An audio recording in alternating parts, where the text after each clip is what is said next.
সম্মানিত দর্শক ভাইরা সবাই কেমন আছেন? আশা করি সবাই ভালো আছেন। আজকে সরাসরি একটি পানের বারে চলে আসলাম।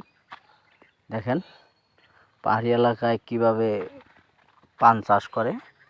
দেখেন আমি যদি আপনাদের একটু ভিডিওতে দেখাই, দেখেন এই যে পান চাষ আসলে পাহাড়ি এলাকায় সবচেয়ে বেশি হয়।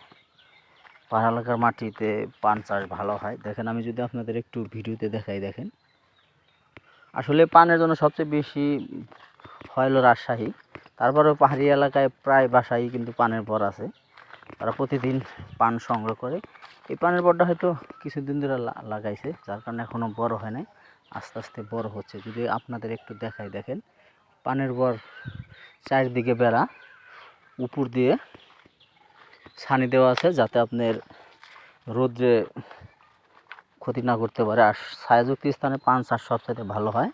আর রৌদ্র পাইলে আসলে পানের পাতাটা টলে যায়।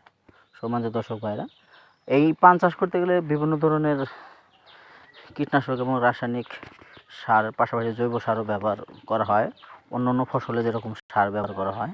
সম্মানিত দর্শক ভাইরা, যদি আপনাদের একটু দেখায় পান চাষ, এ ধরনের ভিডিও দেখার জন্য অবশ্যই আমাকে একটি কমেন্ট করবেন। আর কী ধরনের ভিডিও বানাবো অবশ্যই একটি কমেন্ট করে আমাকে জানাবেন। সবাই ধন্যবাদ।